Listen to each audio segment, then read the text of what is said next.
Teachers Talk Radio, and you are listening live.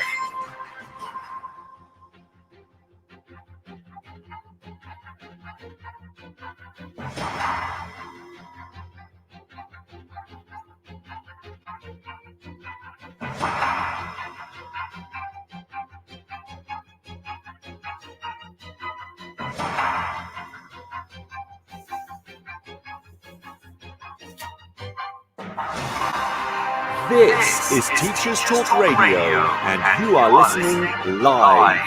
Tune in live at ttradio.org, or to join in the conversation, download the Podbean app and search Teachers Talk Radio.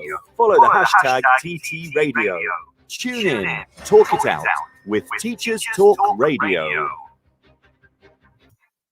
And good afternoon to you all. This is the Drive Home Show with myself, Neil Mullen. Hope everyone is having a good summer holidays and a relaxing one. And thank you for joining me this week.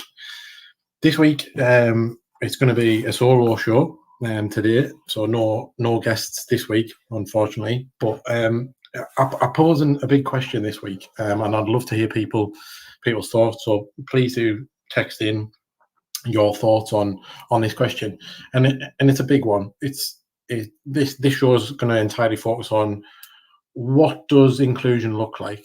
For many of us in the teaching profession, that would look different, and we'll have different views on that. So basically, how the show is going to run is I'll kind of give you my thoughts on inclusion and what it looks like to me, from my background and my perspective. Then hopefully you guys will jump in and text in some of your thoughts, and we can have a few discussions on that, and get to see different people's perspectives from different phases of education, from different backgrounds and different places from around the country. So that's going to be this week's show, really.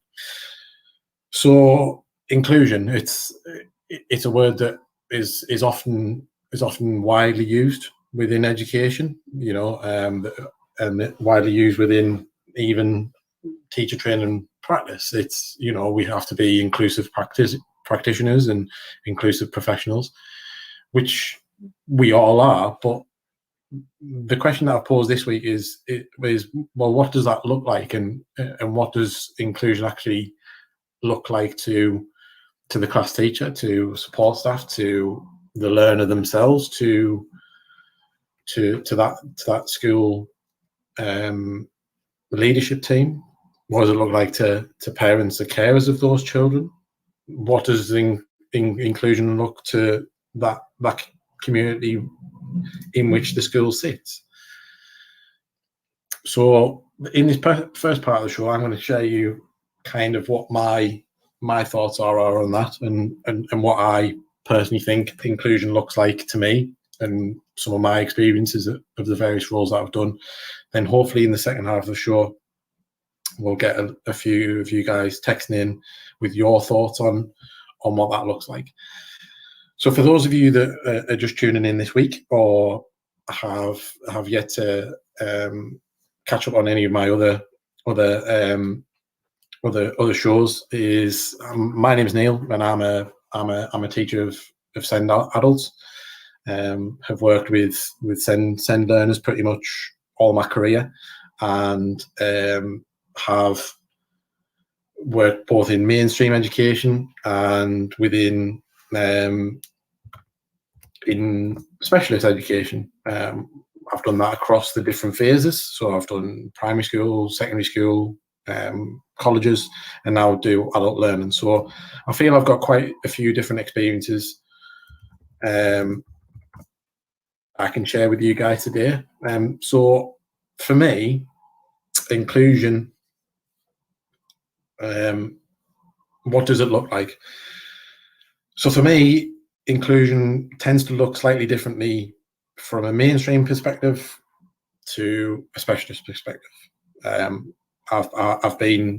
worked in both, and I feel that there is enough of a difference between how the two look.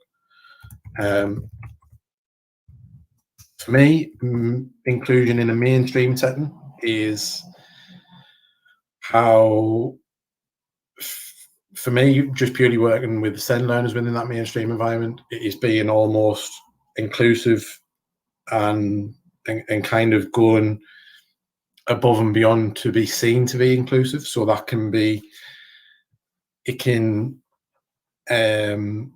almost look like a mainstream environment is being inclusive by, you know, providing extra support for a SEND learner within a classroom, you know, having that SEND learner in a mainstream classroom, accessing the national curriculum.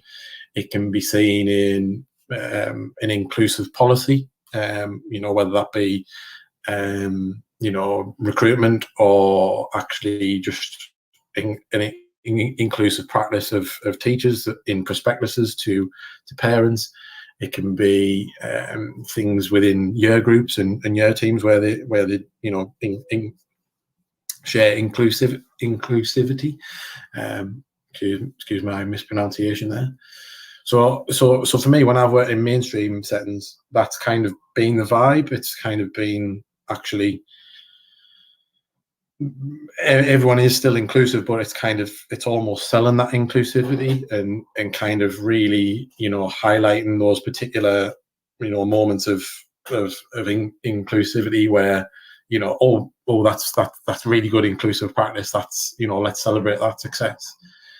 And and this is just my own personal perspective on it, that almost kind of, although the places that I have worked in are inclusive and were inclusive, it almost felt a little bit, I want to say the word fake, which is a little bit controversial, but it almost did feel, oh, that's inclusive practice. Let's highlight it. Let's show everyone that we're inclusive.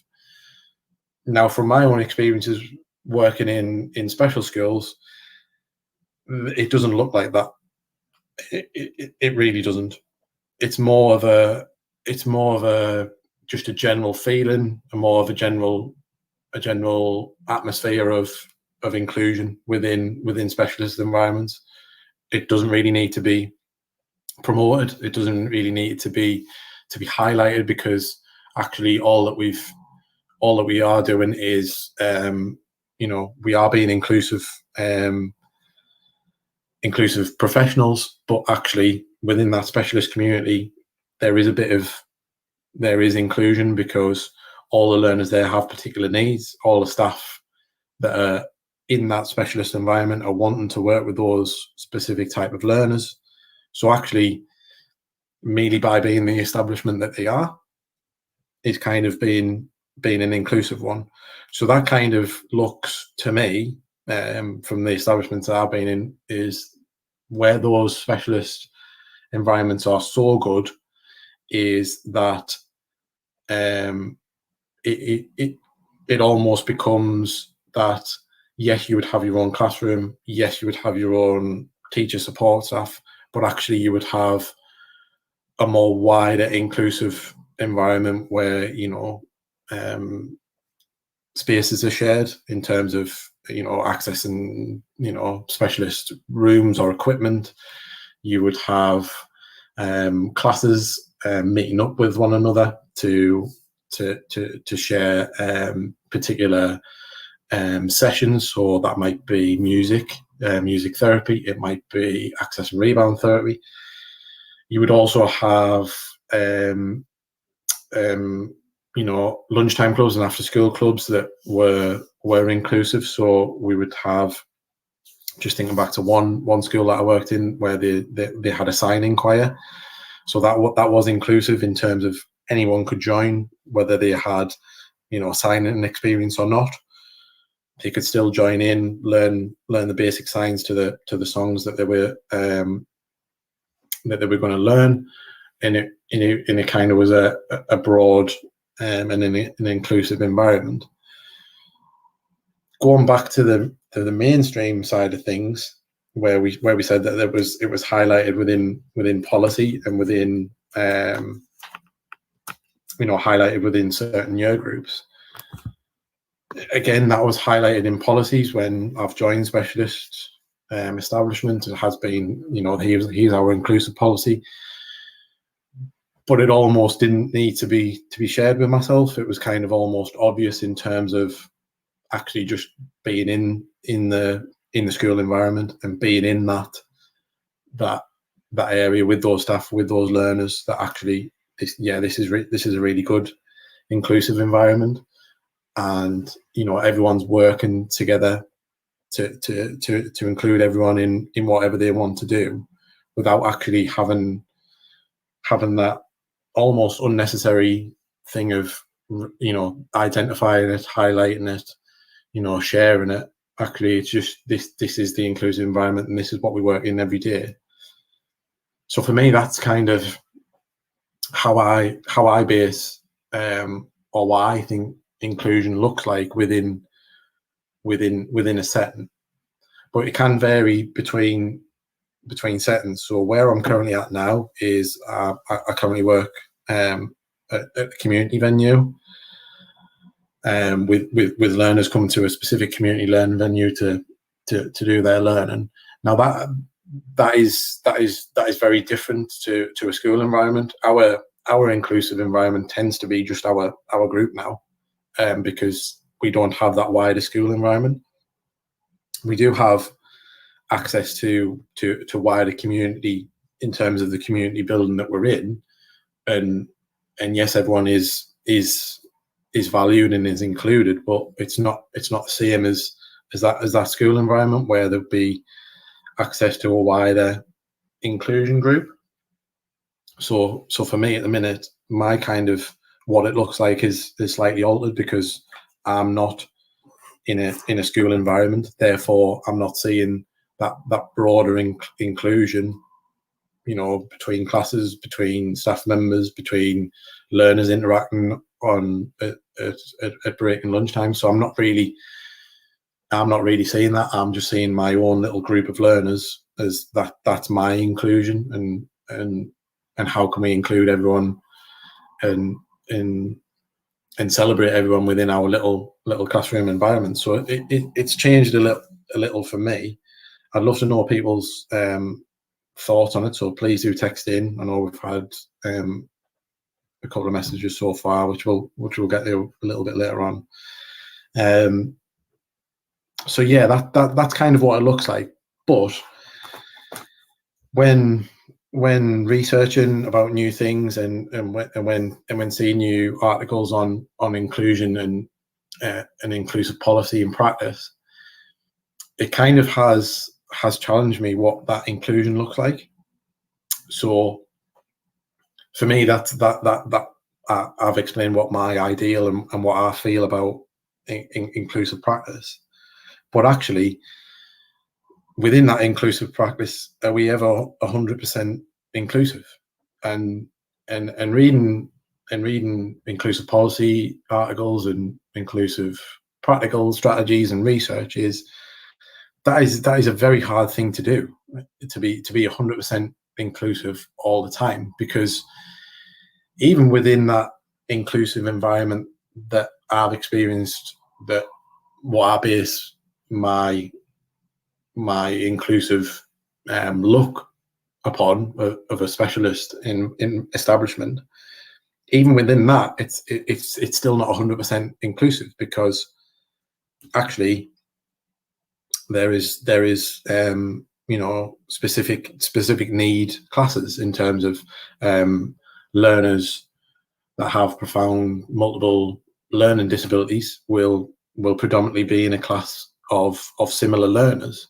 So therefore, it becomes a question of are they actually are those learners being included, or is there inclusion there? Because actually they're not interacting with the wider population. They tend to be with learners with similar needs, and that is understandable due to accessing similar sort of sessions, curriculum, that type of thing, which is understandable.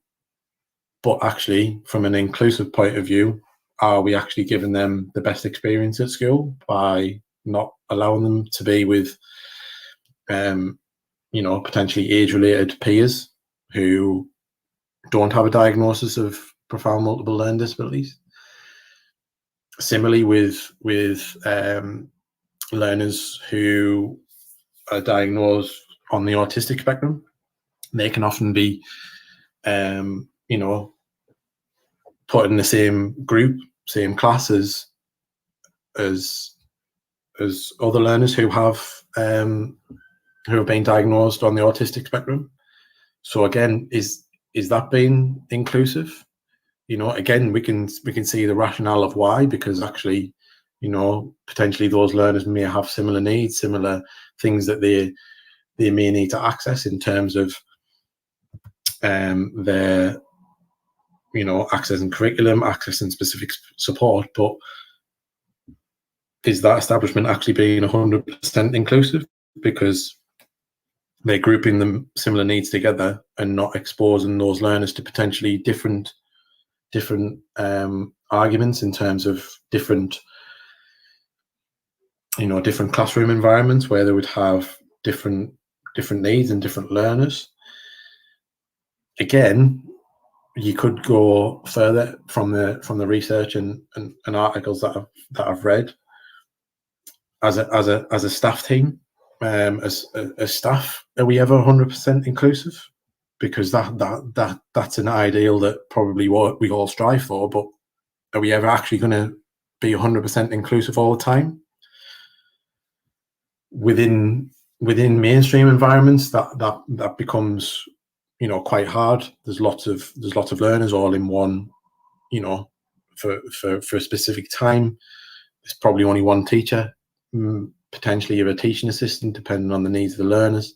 So that is very hard to be 100% inclusive of everyone within that room for that whole hour. That's almost never going to happen, because at different points in a different part of that lesson, someone will feel not included for whatever reason. May that be that they're just not understanding a specific topic and they need a little bit of help, but the help is needed somewhere else.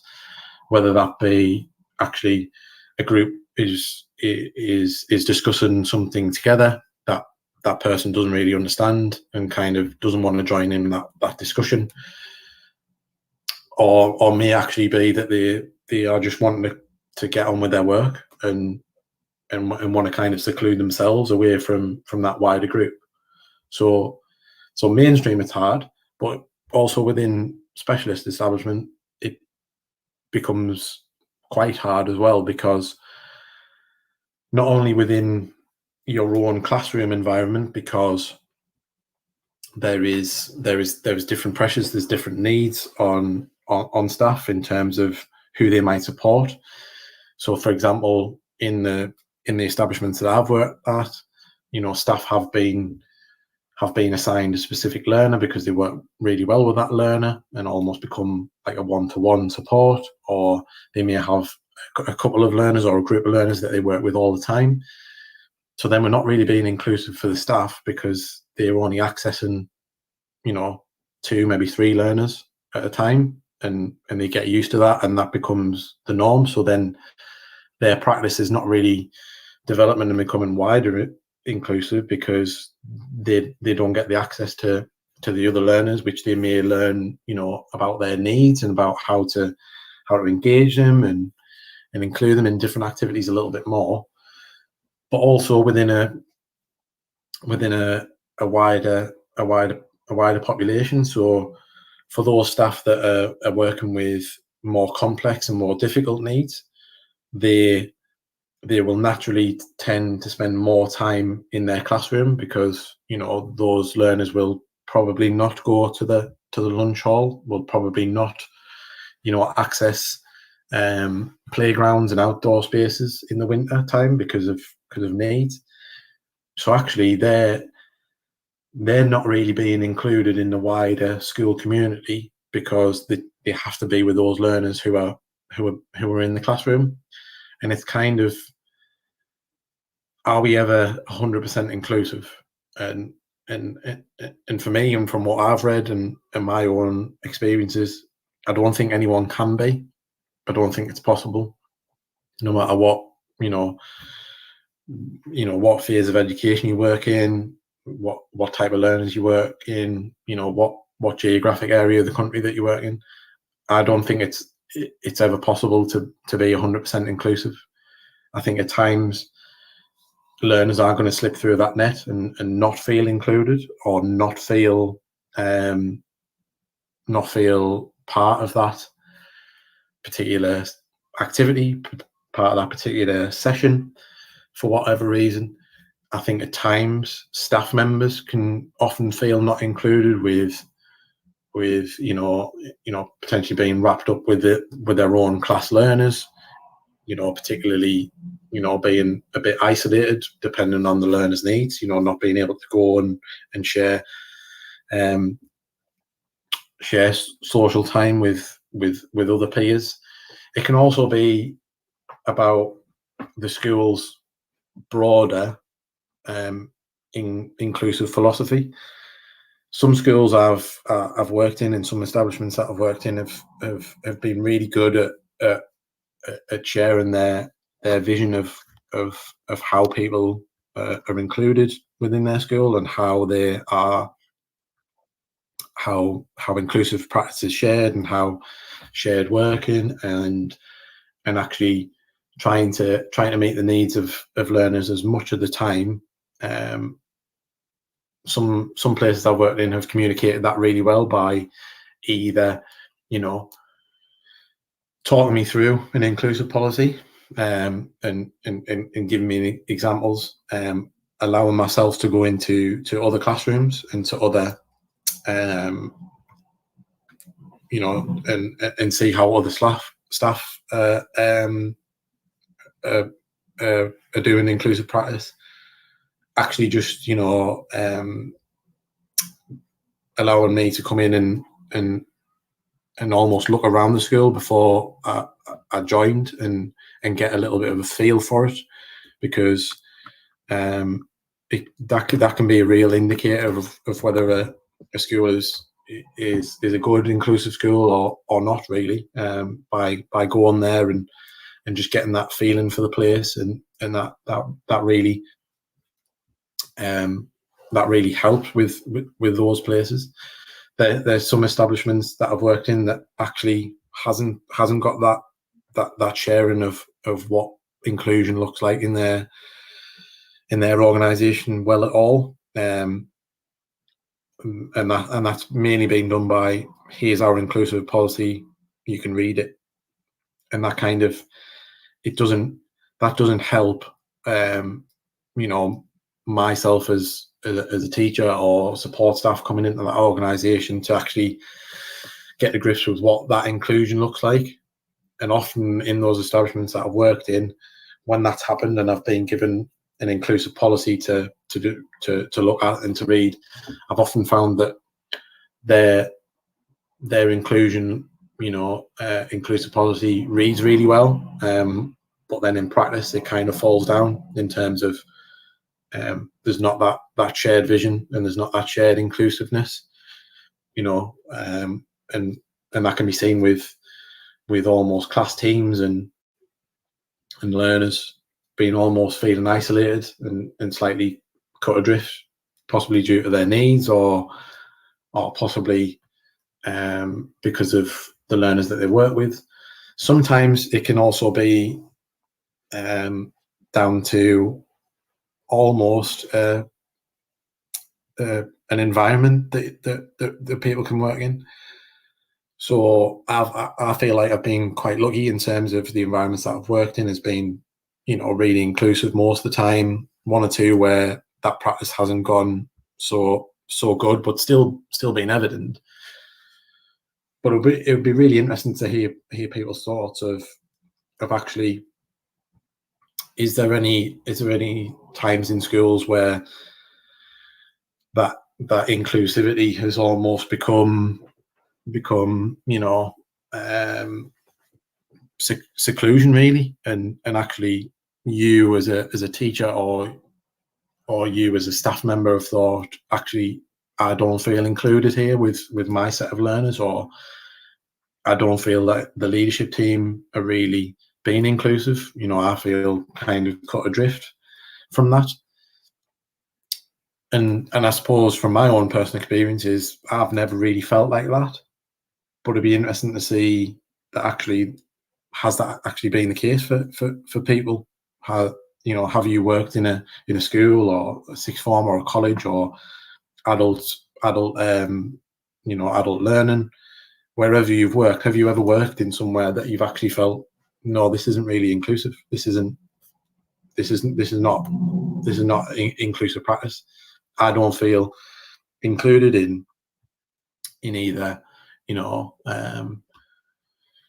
being consulted on things like curriculum, being briefed about changes within that organization, being heard as a staff member.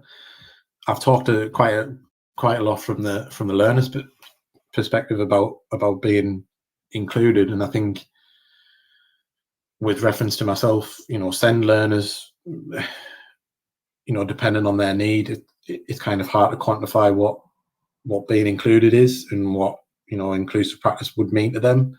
But in the main, majority of SEND learners that I've worked with have felt safe, they've felt included within their class and within the wider school, and have enjoyed their school experience. But I don't think we've really focused on staff, so support staff, teaching assistants, teachers, even probably middle leaders or assistant leaders or even head teachers. Does where you work actually promote inclusion? Do you feel included where you work? Do you have you read the inclusion policy? Has it actually been changed in a while? That would be interesting to revisit some of the inclusion policies from establishments that I've worked at, because probably not a lot of them would have changed, because why would it need to? It says everything that we're doing, but actually, does it change over time? Does it, does actually the term inclusion mean more to us now than it did, say, 10 years ago? That's I'd be interested to hear to read your thoughts. So please do text in. Yeah, that's kind of my thoughts on it. I've kind of read a little bit more about inclusion in terms of policy and practice through my master's degree, and it really is quite interesting to look historically at inclusion, and that's kind of why I posed that question of, does inclusion mean more now than it did, say, 10 years ago? Because actually inclusion within education has been quite taught about over the last 20 years, really. But it's been more heavily emphasized within the last, say, 5 to 10, in terms of posing that question to establishments of are you an inclusive organization, which naturally everyone would hope to strive to be yes. Then how are you demonstrating that in terms of, is it your inclusive teaching practice? Are your teachers demonstrating that? And that's being put into lesson observations, and that's historically that kind of wasn't a historical thing within teaching observations. It was kind of mentioned, but it wasn't as heavily looked for or as heavily identified within teaching observations. In terms of historical inclusion, it tended to be that actually organizations were judged on their inclusive practice by their inclusion policy and kind of how that was written and what was in there. But since looking at a lot more research and a lot more a lot more practices as well in terms of inclusive practices. It's now a lot more focus on for inclusive organisations, but also parents, carers, local authorities, and Ofsted. It's more looking at, can they see examples of that inclusive practice? Can they see, what is stated in your policy within the school? So they might find that within the lesson. They might find that within when they are looking at unstructured times, breaks, lunches, after school clubs. So the term inclusion hasn't really changed that much, but the emphasis on it for schools has, in terms of the policy, but putting it into practice. There's a lot more focus on actually seeing inclusive practice, whereas a few years ago it tended to be, we were just, oh, that's an inclusive organisation because their inclusion policies, reads really well, and didn't necessarily have to look for what was written in there within the school. Now it tends to be a lot more like that. Specifically for me, within my remit, within teaching post 16 and adult learners, specifically within a community context, that is a real emphasis within whether I was going to be observed or whether, my local authority was going to be Ofsteded. And within my performance management, I need to demonstrate that I'm an inclusive practitioner, and fit in with those values that happen to be within the service that I work for. I've got to show that. So I've kind of said what my ideal is about what inclusion looks like a little bit earlier. So what does that look like in practice to me? So it being an inclusive practitioner, obviously for SEND learners is slightly different to mainstream. Mainstream, you've got 30 plus kids in a classroom for about an hour a day, and that constantly changes. My learners are with me 3 days a week, all day, and I have the same learners. So I get to know those learners quite well,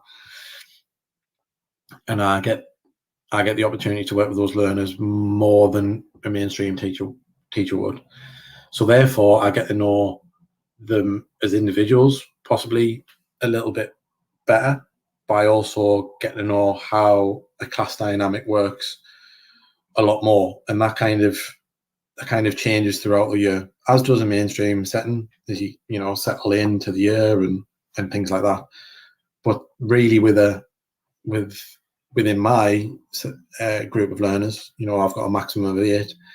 I really get to see how that dynamic change and how I change my practice.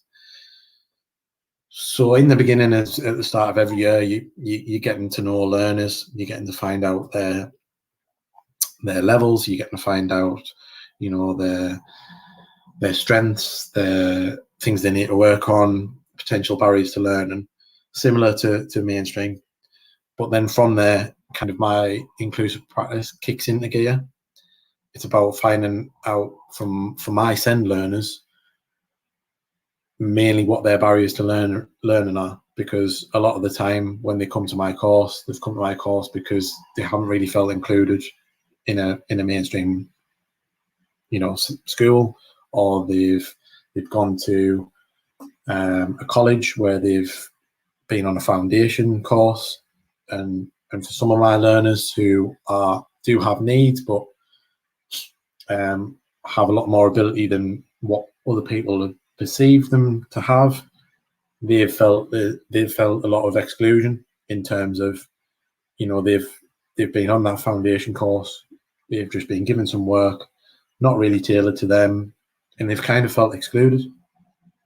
And what we have to do, and what myself as a practitioner, I have to do, is I have to work really, really hard to get that buy-in from the learner, to get them to actually, feel included and feel like, we're working with those as individuals. We do feel like the more students that we're getting in from a college setting, not necessarily straight from the school setting, tends to be their biggest need at the minute. We've got a text in at the minute as well, and 100% agree with this statement. Exclusion drives students away, which is exactly that. Now, COVID-19 has probably highlighted this problem, but also given us a little bit more, not a cause for concern, but probably a little bit more of a wake-up call in terms of actually the pandemic caused pretty much a standstill to education. And for a lot of my learners, SEND learners, it was the end of their foundation course, so they didn't actually get to complete their course. It was just stopped in March, and that was kind of it. And because it was a totally new thing, a totally new pandemic, that actually some organisations and sub-establishments weren't great at keeping that inclusive practice going, and students did feel excluded because they were kind of almost left in terms of, we were told to lock down in March, and it's got to May, June. You were going to leave in July anyway, so yeah, you don't have to do any work. That can be a major effect on any learner, but especially a SEND learner who has those additional learning needs where they need a little bit more support and almost feel like they need to be included. So if then they're suddenly being told, you don't need to really engage with us, our course is going to finish anyway, we're not going to do really remote learning for you, that can be really hard then trying to restart their learning and restarting their education. So from the pandemic, it's kind of highlighted that problem of actually, even in these strange times of remote learning, have we been 100% inclusive? Probably not. Probably those inclusive practices that we had in organisations and face-to-face learning has probably dropped down a couple of notches in terms of remote learning, and actually that hasn't really helped the situation. It's probably, given it a little bit more, validation to exclusion really, rather than inclusion. I'm conscious that we're getting, near towards the end of our first 45 minutes together. So I'm kind of going to lead into the next half of the show after the news and adverts of actually the COVID-19 pandemic has obviously hit, exclusion has kind of come from that. But the pandemic highlighted an even more bigger problem in terms of, we locked down, we did remote learning, but it highlighted a real thing for me in terms of inclusive practice. Now, we as teachers are really good at being inclusive practitioners. We can gather a room full of learners. We can make sure that the vast majority of them are feeling included, are feeling safe and ready to learn, and are in a good environment. Now, when we locked down, the remote learning highlighted a fact of, well, actually, we can't really be that inclusive practitioners on remote learning. Some of our learners, especially for me, SEND learners, didn't have access, as well as mainstream, didn't have access to, the ICT equipment that they needed. So then, if we look at that in terms of inclusion, we're not getting 100% inclusion there, because actually we can't include them on the online Zoom sessions because they don't have access to the equipment. So then what are we doing? Right, we'll give them a paper-based alternative. Well, actually, that's not being 100% inclusive, because the vast majority of the class are working on a Zoom session. but they are working on the paper-based version via phone. We're still trying to include them, but it's not 100% inclusive, because actually, if we had put things in place and known about this lockdown and pandemic, we would have put things in place in terms of, we would have given those learners the ICT equipment to join in on Zoom.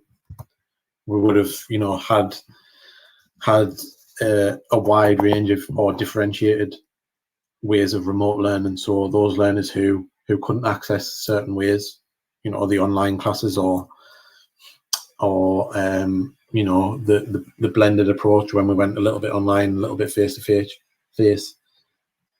We could have worked on that practice to make it more inclusive. For me, especially with working with SEND learners, actually that inclusive practice is a little bit of a grey area, because actually sometimes we're challenging those SEND learners with their needs and with what they feel comfortable doing, by trying to get them to be more inclusive.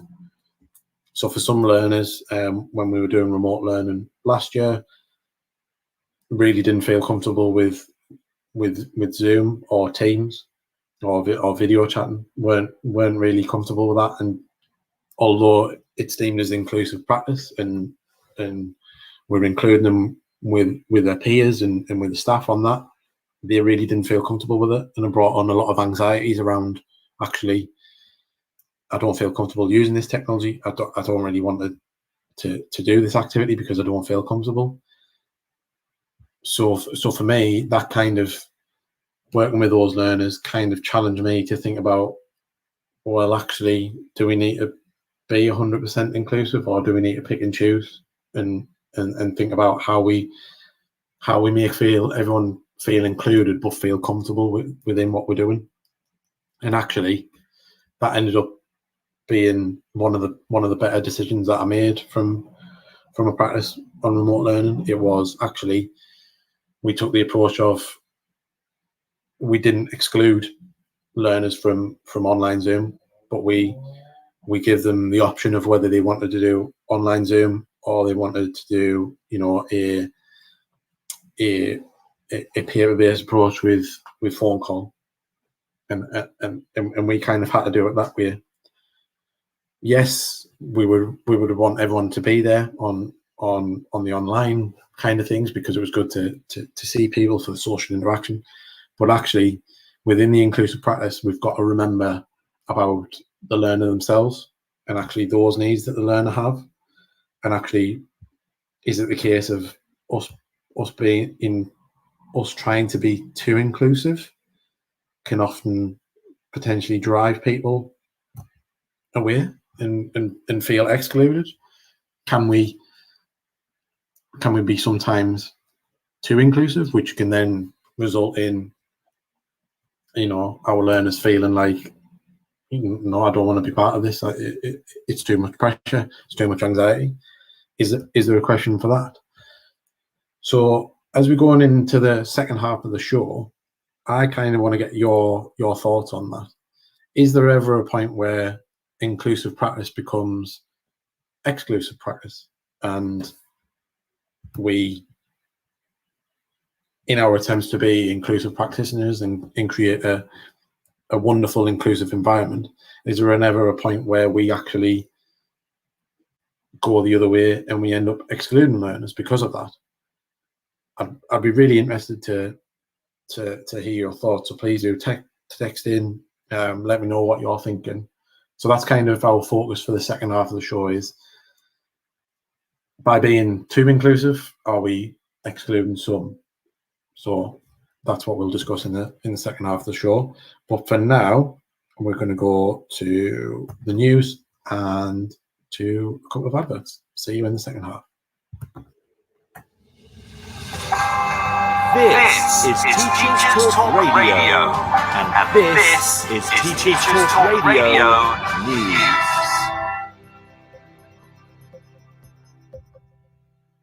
This is your latest Teachers Talk Radio News with Gail Glenn.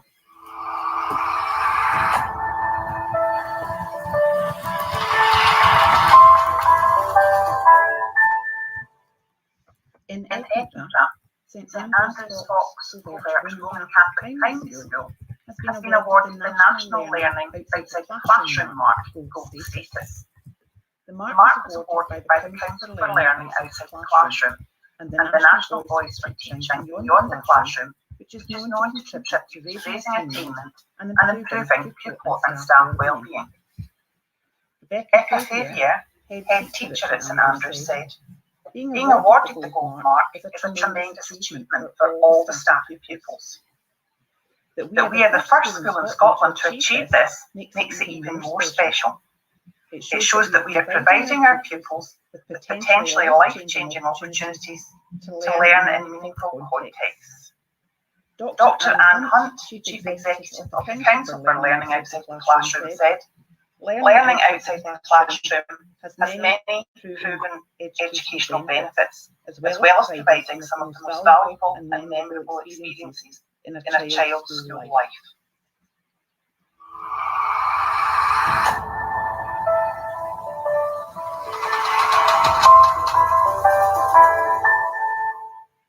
The results of a pilot scheme revolving around nature has been studied by the City of London Corporation. They found that these activities increased happiness and well-being, helping to balance emotions and energy in children with autism, enabling them to connect with nature. It was also found to prompt them to demonstrate knowledge, improving communication and social interaction with adults and their peers, enhancing their ability to do tasks independently, and increasing their confidence to try new things. Oliver Sells of the City of London Corporation said, "Being outdoors has huge benefits to our mental and physical health. And this work shows how it can also benefit the skills development of children, particularly children with autism, providing different learning mechanisms to improve different skill sets. I hope our work will support the development of other similar activities." This has been your daily education news briefing.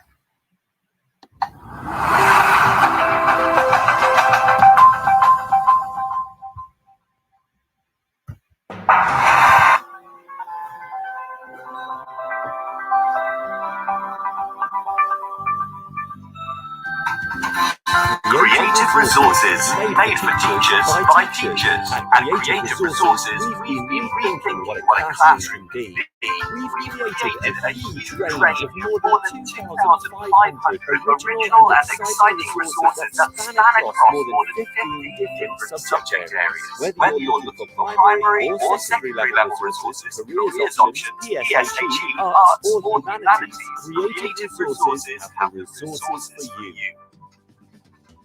We offer full curriculum packages and unique, challenging escape rooms themed on topics such as Shakespeare, Tudors, and fractions. We have quizzes, task cards, Tarsier puzzles, and lots more. Better still, more than 100 resources can be accessed for free.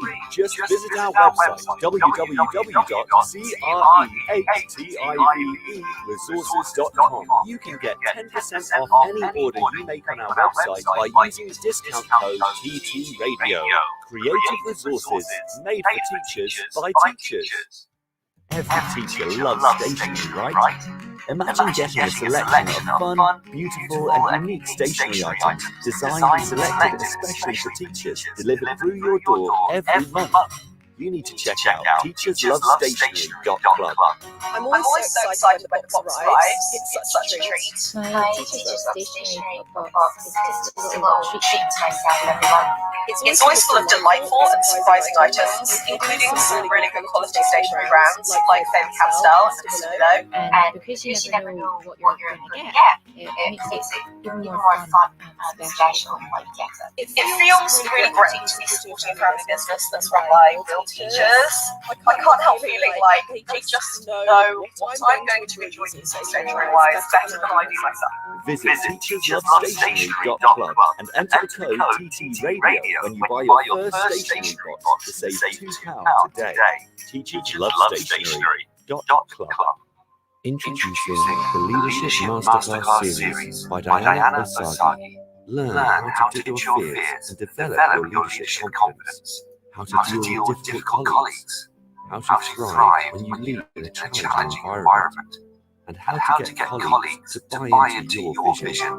Join Diana for her online leadership masterclasses starting on the 10th of July and running all the way through the summer. These sessions are the perfect way to prepare and refresh for the next academic year and beyond. Book your place at courageousleadership.co.uk/events now. The first 50 leaders to sign up get an additional free mini coaching session with Diana herself. Don't miss this. Courageous Leadership Masterclasses at courageousleadership.co.uk/events. Every teacher loves stationery, right? Imagine getting a selection of fun, beautiful and unique stationery items designed and selected especially for teachers delivered through your door every month. You need to check out teacherslovestationery.club. I'm always so excited when the box arrives. It's such a treat. My Teachers Love Stationery box is just a little treat for myself every month. It's always full of delightful and surprising items, including some really good quality stationery brands like Faber-Castell and Stabilo. And because you never know what you're going to get, it makes it even more fun and special when you get it. It feels really great to be supporting a family business that's run by real teachers. I can't help feeling like they just know what I'm going to enjoy using stationery-wise better than I do myself. Visit teacherslovestationery.club and enter the code TTRadio when you buy your first stationery box to save £2 today. teacherslovestationery.club. And welcome back to the Drive Home Show with myself, Neil Mullen. This week, if you haven't managed to join us in the first half, we are looking at and discussing what inclusive practice looks like to you. And I've been discussing a few things. During the news break and the adverts, we've had one or two comments. So we've had a text in from R.L. Richards, and it says that inclusion is about finding some success for everyone. It takes time and commitment. I would echo those statements. I think good inclusive practice is finding something for everyone. Maybe, success. Yeah, we all want our learners or the people that we work with to be successful, but I think it's finding something for everyone, whether that means that that learner feels at ease and is ready to learn in that class environment, whether it's the learner just feels safe and enjoys coming into that particular learner environment, or actually just feels included and feels happy to be there. But I like all the point that it does take a lot of time and commitment. It's a lot of time and pressure on school staff. It's a lot of time and pressure on creating that inclusive environment. And just before the news, we kind of posed the question about, in trying to be inclusive and potentially sometimes too inclusive, are we at the risk of exclusion to some? So an example from myself is I've obviously worked in primary, secondary, tertiary, and now community and adult learning. But specifically when I worked in tertiary, special education, that was a really fine balance for staff and for learners also. It tends to be that if learners are accessing a mainstream college, that they will end up on a foundation course or a specific course for SEN learners. Not to say all learners would go on that, because other learners may access specific subject-specific courses that they're interested in, just with a little bit of support. But for those learners who have those needs that need a little bit extra support, they would tend to access that type of course. Now within that, there is quite a large room for manoeuvre in terms of needs, variety of support needed, and levels of learning. Now, as these kind of courses run, they can become quite large. So the particular establishment I worked at had a cohort of 60 learners. Now those 60 learners were split into 30 classes. So if you can imagine any mainstream teachers out there, two classes of basically 30 learners with an EHC plan, and only, I think it was three staff members between them. So that was difficult in itself, but the particular establishment's philosophy was all about inclusion and inclusive practice. So their philosophy resulted in quite a lot of the staff, doing quite a lot of group work and quite a lot of sessions together. Whereas actually, if we stood back and we thought about it, actually those learners needed to be chunked down even further than the groups that we're working in, because some of the learners didn't really feel included by that. They felt excluded. They felt like they were not being listened to in terms of what they wanted to do and what kind of learning they would like to do. Again, a couple of the other texts in from R.L. Richards. It is different for each learner. Each learner is going to feel different levels of inclusion. And another message from yourself was funding plays an important part. Now, yeah, funding does play an important part, and that particular establishment was restricted within what they could do. But actually, the way that they kind of ran those things resulted in a few learners feeling quite excluded and quite, felt like their learning wasn't progressing. They weren't actually, their needs weren't being met. So they almost became excluded and weren't showing up for particular sessions and started to not come into course. So actually, by trying to be too inclusive, that particular establishment resulted in a minority, but a small enough minority to result in a few of them feeling excluded and feeling like they weren't part of that course, or they didn't feel that course was keeping themselves included.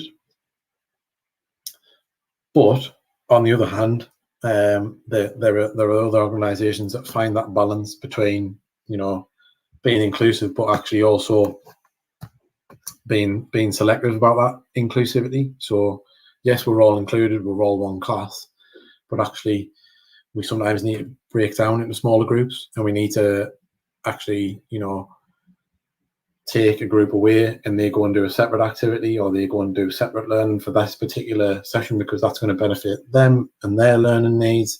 And actually the other group is going to stay and do this particular activity. Now, to a lay person, that would look like, oh, you're excluding that group over this group. Well, actually it's not. It's about doing activities or learning or lessons for those specific learners' needs. It's not about being inclusive per se, in terms of actually I'm including everyone in the class. No, I'm including everyone by actually selecting what I think is going to be best for those learners to progress and to learn and to do things. My background is that I teach adult SEND learners, so I particularly my kind of curriculum focus is preparation for adulthood. So my inclusive practice can sometimes almost look exclusive at times, because actually within what I'm trying to do with those learners is I need to stretch them and challenge them by making them do more independent things. So sometimes, especially with the COVID pandemic last year, my learners sat on individual desks, and sometimes a learner would just be given a task and allowed to go with it. They're still included within the session, and I would still go over and regularly check. But if someone was to come in, it would just look like I've excluded them and given them a task, and they were just sitting at the desk doing it. But actually, if you were to come and chat to me, they're included within the lesson because they're doing a slightly different activity to the other learners, because it's going to stretch them, it's going to challenge them to promote their independent work, and they're not excluded. They know that I'm going to regularly check in with them. They also know that they can come to me and ask for help, which is also promoting their social and communication skills. So actually, it's probably a very, very a very fine line. And again, another text in. If learners aren't feeling success, you're 100% right. They're feeling exclusive. They're feeling excluded. Now, yeah, that's the fine margins, and that's the challenges that we face as teachers within this whole balance of being an inclusive practitioner. We've got to challenge learners. We've got to stretch them. We've got to help them progress their learning on. But it is a very, very fine line of whether that looks like inclusive practice, or whether it looks like or feels like to the learner that they're being excluded. And, R.L. Richards, again, points out it can be a bit of a guessing game. It can be.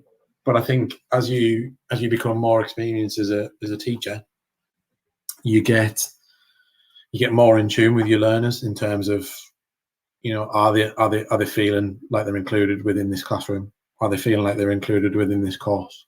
Are they feeling included within this within this activity, within this session? Are they actually, do they feel happy? Do they feel like they're making progress? Do they feel like they're being successful? And it still can be a guessing game. But as you get further along with your teaching, and the more experience and the more learners that you get to work with, especially for me, the different types of need and the different types of learners with those needs that I get to meet, kind of helps me with that. So if that is the case, where we're looking at that fine margins between inclusivity and then if they're not feeling excluded,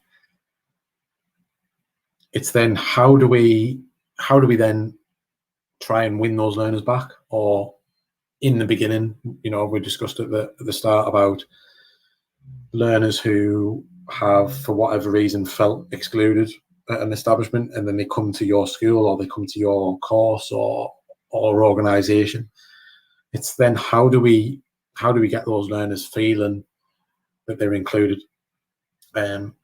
So for me, quite a lot of my learners this academic year have felt excluded from either a bad college or sixth form experience, feeling excluded from not completing their school year. One learner was particularly feeling like they were excluded from everything because they hadn't finished their school year and hadn't done all the things that they wanted to do. And so it's about how we win them over. But behind that is actually, and we haven't mentioned this group too much, it's about how we get those parents and carers to feel included and to feel included on their child's journey. I've often found that learners that feel excluded also have parents that feel excluded from also being part of either the decision-making process on what learners are going to access, or some of the decisions that are made around their child. And it kind of, for me, especially this year, it was kind of a double hit of I had to win round some of my learners to feel included on my course and feel, feel and be happy and feel like they could succeed in the classroom and feel included within the classroom, but also working with the parents as well, in a bit of a pastoral type thing, where we had to work on developing those relationships with those parents to feel like they were included and to feel that they were gonna, be listened to, feel validated on their points, to feel that actually they were gonna, be included with whatever was happening. Now, for me, the parents one was a fairly easy process to try and make them included. That was just having regular chats with the parents over the phone. In non-COVID times, that might have been, getting the parents or carers in to make face-to-face contacts. But yeah, a lot of the parents that I've worked with have often felt that they've not had the support from their school that their child's been to. As SEND learners move from secondary education up to tertiary or a mainstream college, parents can often feel that level of support is often markedly different in terms of what they've got at a secondary special school or mainstream school to then a college, and that can result in sometimes them potentially feeling like they've had a bad experience with that school, or that sometimes parents are just so worn down by having to constantly fight for their child's needs that actually they can sometimes just feel excluded by the whole SEND education system, in terms of they're having to fight for additional support, or they're having to fight for a place at a certain school. They can often feel excluded from actually just feel like they're being supported or feeling like they're being listened to. So yeah, those experiences can often be a barrier to initially finding and working with the parent or carer, but working with them pastorally through the phone calls. Sometimes we've done a Zoom or a Teams meeting where we can see each other face to face. Obviously, because of COVID, has also worked, where they can tell their points, or they can exchange what they want to say and feel really included with the staff team. Similarly, with the learners, because we had them face to face for a bit in September, then we went to remote in January, and back to face to face. A lot of our initial work in the first few weeks was, yes, we would access bits of the preparation for adulthood curriculum that we would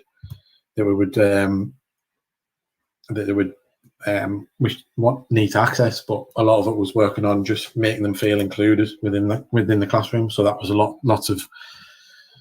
lots of activities where we got those opinions from the learners, and we got their voice, and we got how they would want their classroom to feel.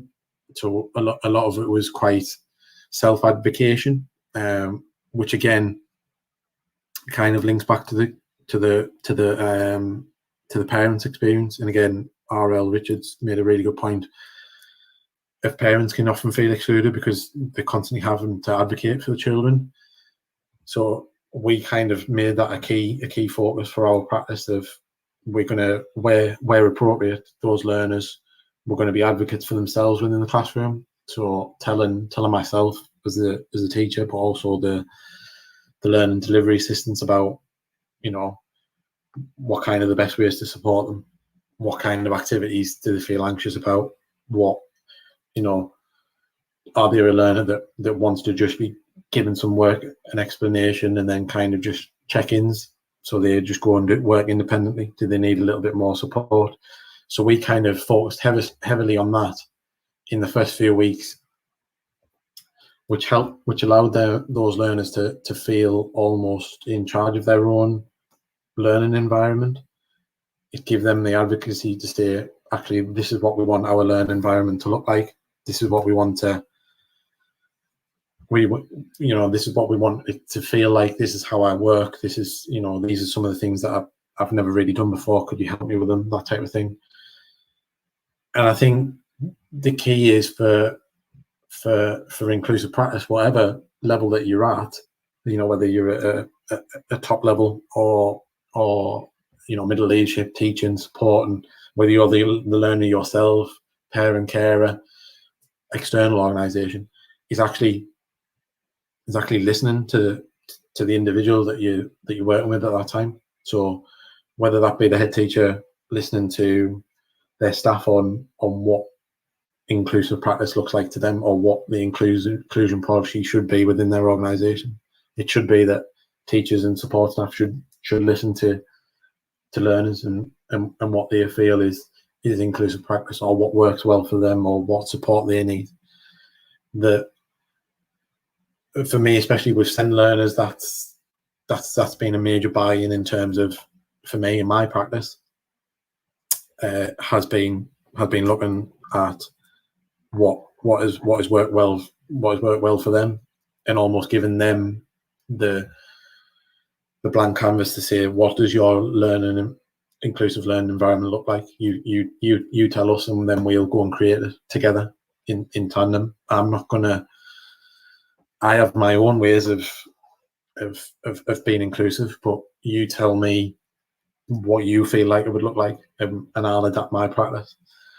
Sometimes, again, on the other hand, sometimes it can be the other way around, in terms of, actually, sometimes it can be, a teacher, a leader can just set the inclusion policy and that's it.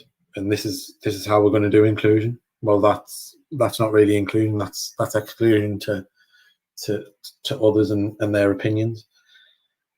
So again, fine lines on that. Now that inclusion practice and that inclusion, inclusion practice didn't really stop in terms of just our at the start of the year, because of COVID restrictions, we had to have a certain layout of the classroom. Now, layouts of the classroom can generally tend itself to an inclusive environment. You can have, there's different ways of setting out a classroom environment, and I'm not going to bore you with that today. But you can lay it out how you would like, and that can create a very easy environment to be inclusive. Obviously, we didn't have that because of the restrictions, so we had to have a very, very formulaic 2 meters apart. You've got your own desk. So then, as we go through the year, that kind of stayed the same, and we didn't really have any change to that. But our inclusive practice kind of changed because of that. So we had, at different times of the year, we would work with learners, and learners would have their inclusive environment within a physical room, but then they would take that out in the community settings. So when we were able to get out and about, we were able to actually, take that inclusive learning environment and just apply it to a different physical environment. We took the values of what the learners had settled themselves in terms of, we'll all be listened to, we'll all feel this is a safe place to learn and be ourselves.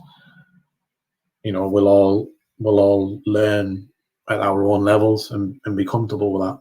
We were then able, because that was so strong within the learning environment, when we sent out groups of learners to do different things within the local community, they applied that again to their own to different environments. And that's kind of how they, that wasn't me being the generator of the inclusive environment. That was kind of almost them saying, look, we work with Neil at this particular course, and this is kind of what we value, and this is what we're going to do. So when we've gone to specific organizations, or we've gone to specific venues, we've been praised for where the learners have presented themselves and the way that they've carried themselves, and interacted with others within the local community. And that's because we've created such a good inclusive environment that the learners are prepared to work with different people and unfamiliar people that they don't know, and be comfortable in that fact of they feel included enough on their course to try these new things, to try, you know, different points of view and different activities and different challenges. So for a lot of my learners, speaking with unfamiliar people, you know, for example, you know, people at the local job centre, people at you know, the local library, the leisure centre, that's a real difficult skill. It's it's communicating with unfamiliar people. Now, because of our strong inclusive learning environment, they've had opportunities to practice those things and to practice them in a safe way, and have peer feedback on themselves about, yeah, you didn't make eye contact that time with me. You know, if we're out in the community, you might need to make eye contact. You know, a couple of times you forgot what you wanted to say, so this next time when we practice, we can do this. And that's only been able to be done because the learners have kind of almost set the ground rules of what they want to feel, you know, their classroom environment is, or what they want it to be. And that's kind of, you know, it is inclusive practice, but it's also it's advocacy for themselves, it's ownership essentially. And for a lot of SEND learners and for a lot of learners, including myself, I want to feel included, but I also want a little bit of ownership of what I'm doing, whether that be, you know, whether I do my master's course or you know, I'm teaching my learners. I want a bit of ownership on it, in terms of, you know, I've got my own voice, I've got my own opinions, I've got my own, you know, needs, and I want to be able to share them, and I want to be able to share them in a comfortable environment where people are going to listen to me. They might not agree with what I've said, but I'm able to share my thoughts. I'm able to share my needs. I'm able to share what support I need, and that was kind of done through the learners, and it's something we're definitely going to take forward in terms of this next academic year. As we enter the next academic year, there's a different factor at play in terms of restrictions have kind of ended. So layout of the classroom can kind of change. Also, as we head into the new academic year, I'm going to get different learners, and you know, there's a potential there to have different learner needs and a different learner environment. So actually, the inclusive environment that we created with this set of learners is probably not going to be able to be replicated within this new group of learners. So for me, it's inclusive practice, and what inclusion looks like is an ever evolving process in terms of it's cyclical. It's 1 year it will look like this, especially for me in terms of my current role. It's going to look like this 1 year, but then the next year, it's going to look different. I don't have the same learners from 1 year to the next. It's just a 1 year course that I have them on. So my inclusive practice kind of changes very much according to the learner's need. However, even within a school environment, that can almost change year on year as well, because you would have, you know, mainstream year 11s would obviously leave, and you get a new intake of year 7s. There can be changes in leadership in terms of, you know, one leader may be heavily focused on inclusion, another leader may not see it as much of a priority. You will have new staff members come into there. And actually, another point that we briefly touched on at the beginning is that actually the the organisation and where it sits within the local community can have an impact on what inclusion looks like. So as I've said, I work in a community building it's kind of on the outskirts of a town in County Durham, and as it's a community building and it's shared use, we have lots of different organisations coming in and things like that. And within the community building, because there's different people all moving around and buzzing about, it's generally a really inclusive environment. Lots of people saying hello to others. You know, some of our learners have gone and done little activities with the staff where they've interviewed them, developing their questioning and answering skills and things like that. And as it's a community building, it's you know, it prides itself on being inclusive to everyone. Everyone can access it for the different activities that they need to access it for. But where that community building sits within the town, it's kind of almost opened up another strand to what inclusive environments look like, or what inclusion looks like, because we're on the outskirts of the town, and it's kind of within a housing estate, and it's just got a little few shops next to it. It's kind of created a mini inclusive environment around us because of the COVID restrictions. We weren't able to, you know, travel on buses or go and visit town centres and things like that because of restrictions. So we kind of had to use what was around us and the local shops that were there, and kind of the local area to do a bit of planning and travel and navigation. And because we've been there for the year, and people have been out on walks, and people have seen us when we visited local parks, or if they've, you know, seen us out and about with the staff lanyards on, or even just the learners themselves when they've, you know, visited the shop, that's created an almost an additional inclusive bubble for us, because actually when the learners are practicing the skills of going to the shop and budgeting for, you know, preparing a meal, they've actually been included in terms of going to the shop. The shopkeeper gets to know them, and by the end of the year, it was kind of they were almost on first name terms, and would go in and go, "Oh, are you getting that sandwich today? Oh, that's an offer if you're interested today. I know you've bought it a couple of times." So actually, that was ideal in terms of my own practice, because I was able to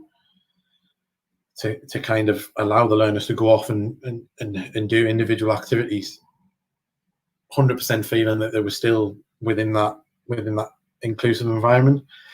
And R.L. Richards, you've been fantastic joining in today, and big shout out to you. States the community is learning about inclusion, and the more that we get learners out and about in communities, the better it is that it's going to create inclusive communities around that organisation or around that school, college, or whatever. It tends to be that we focus heavily on what inclusion looks like within the classroom or within the school, but actually it needs to be a wider discussion in terms of actually the school, college, community building, wherever you're teaching those learners, is kind of a key focus within the community. So actually, your inclusive practice is probably going to have a bit of an impact on that wider community. And actually, as those learners go further and further, as they go further and further into their adult lives, you know, especially for me, is kind of working with adult SEND learners, it's a real focus on what they're going to do as they go forward in life. It's then thinking about right, have they felt included within the school, the college, or sixth form? Have they felt included? Do they know what inclusion is? Do they know how to be inclusive outside of the school? Are they going to then go into an activity, or are they going to then go to a club, an organisation? Are they going to go into employment and be inclusive themselves, having felt included within the school, the college, the sixth form, and within their own local community? Are they going to be able to go and live in a new a town or a city or a village and feel included because they've had access to that inclusive environment? So I'm a little bit conscious of time because we're nearing the end of the show. So that's kind of my thoughts, ultimately summed up in about an hour and a half's work. It's actually, I kind of pose the question, what inclusion looks like. So inclusion looks like, recognizing the individual, giving them something that means that, or that they feel included towards. It also means ingraining and building those inclusive strategies for life. And that starts by listening to the individual, listening to the learner, listening to the parent, listening to colleague, friend, whoever. And it's about listening to their needs, to their wants, to their thoughts, opinions, etc. And that's what inclusion is. It's speaking to the individual. If we get that right, those individuals will feel included and will want to buy into whatever you're doing, whether that be school, college, a local club, society, a local community. They'll buy into it. From that, then they will go on to be hopefully inclusive themselves, whether that be in their employment, whether that be in their social circles, their local communities, and hopefully they'll pass it on to their children.